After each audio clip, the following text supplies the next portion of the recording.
Lorsque vous donnez ces gâteaux industriels à votre enfant, vous le rendez addict à la junk food. Vous renoncez à l'éducation de son palais, vous le détournez d'aliments bons et sains pour son organisme et son cerveau.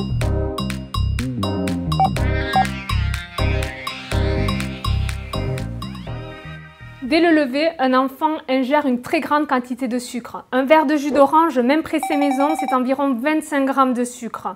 Un bol de céréales chocolatées qui leur plaît tant, c'est également 25 g de sucre supplémentaire. Un morceau de pain, c'est entre 15, 20, voire 25 g de sucre. De la confiture en plus, c'est environ 10, 15 g de sucre supplémentaire. Des viennoiseries, des gâteaux, on peut rapidement atteindre 50 g de glucides juste sur le petit déjeuner. Alors que de nombreuses études scientifiques nous ont prouvé que ce qu'il fallait amener au petit déjeuner, c'était plutôt des protéines et des graisses. Où sont-elles dans ce type de petit déjeuner? On continue. Au déjeuner, une part de féculents, c'est environ 35 g de sucre. Une tranche de pain en plus, c'est 15 g de sucre supplémentaire. En dessert, un yaourt sucré, c'est au moins 15 g de sucre. Pire si c'est une crème dessert, parce que dans ce cas-là, c'est à peu près 25 g de sucre. Au goûter, il y a souvent dans les cartables une compote, des gâteaux, un jus de fruits, et on atteint facilement 70 à 80 g de sucre en plus. Au dîner, il n'est pas rare que les légumes remplis de vitamines et minéraux aient déserté les tables, et de nombreux parents, pour satisfaire leurs enfants, vont leur donner un plat de pâtes ou un plat d'autres féculents. C'est à nouveau une grande quantité de sucre qui est apportée. Sur la journée, certains enfants peuvent avaler 300 g de sucre, ce qui représente 60 morceaux de sucre. Et ce chiffre peut littéralement s'envoler si à la place de boire de l'eau, ils boivent des sodas ou des jus de fruits. Au final, l'enfant n'a pas consommé les protéines, les lipides ainsi que les vitamines et minéraux nécessaires à sa bonne santé. Pire encore, son palais reste à l'état primaire avec une appétence uniquement pour le sucre. Cette éducation-là aura tout simplement été laissée de côté. Prenons ces biscuits Prince. Le son et le germe de la céréale qui a servi à usiner ces biscuits, qui sont normalement remplis de fibres, de vitamines et de minéraux, n'y sont plus. En revanche, tous les sucres de la céréale sont bien présents et passent rapidement dans le sang de vos enfants. Prenons un autre exemple. Cette compote, vous pensez que c'est l'équivalent d'un fruit ? Absolument pas. Les fibres du fruit ont été cuites puis broyées. La vitamine C, naturellement présente dans le fruit, a quasiment été détruite à la cuisson. En revanche, il reste tout le sucre des fruits. Et ne vous fiez pas au packaging. Quand vous lisez l'étiquette des aliments, ce n'est pas uniquement la ligne dont sucre qu'il faut lire, mais bien la ligne glucides.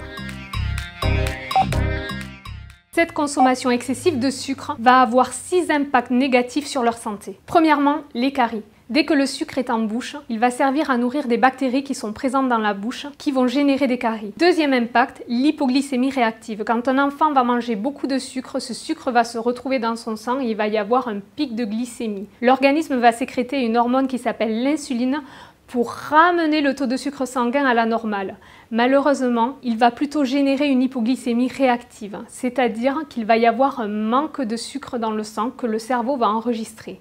Du coup, il va tout faire pour récupérer du sucre pour que la glycémie revienne à la normale. À ce moment-là, l'enfant a une baisse de vigilance, une baisse de concentration, il peut ressentir de la fatigue, il est moins performant à l'école. Troisième impact, l'hyperactivité. Quand il va y avoir cette hypoglycémie réactionnelle, l'organisme de votre enfant va générer des neurotransmetteurs et des hormones excitateurs. À ce moment-là, il y a une hyperactivité qui se manifeste. Quatrième impact, les glucides font grossir. Quand il y a ce fameux pic de glycémie, après que votre enfant ait consommé une grande quantité de sucre, l'insuline, l'hormone qui est sécrétée pour ramener la glycémie de votre enfant à la normale, va engendrer le stockage des graisses et des sucres sous forme de graisse corporelle. Cinquième impact, les triglycérides. Lorsque votre enfant consomme de grandes quantités de sucre, le foie transforme ces sucres en triglycérides. Ces triglycérides-là sont responsables de précirrhose. Il faut savoir que de nos jours, 3 à 11% des enfants seraient touchés par des précirrhoses du foie, une maladie qui normalement touche essentiellement les adultes alcooliques. En quelque sorte, les sucres, c'est l'alcool des enfants. Sixième et dernier impact, le diabète de type 2. On voit des enfants souffrant d'un diabète de type 2, diabète qui jusque-là apparaissait chez des personnes de plus de 50 ans. La raison, c'est que les cellules de leur petit organisme deviennent résistantes à l'insuline, l'hormone qui fait rentrer le sucre dans les cellules pour faire revenir la glycémie à la normale. Pour compenser, le pancréas sécrète encore plus d'insuline.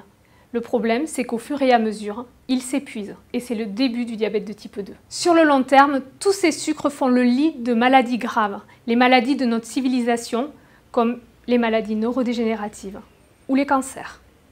Alors, que faire?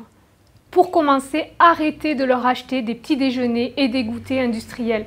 Reprenez les choses en main, concoctez-leur un petit déjeuner à base de protéines et de bonnes graisses. Donnez-leur par exemple un œuf, donnez-leur des oléagineux, des amandes, des noix, des noisettes à croquer. Concoctez-leur des cakes maison à base de farine d'amande, à base de farine de noisette qui seront nettement moins sucrées que les farines blanches raffinées.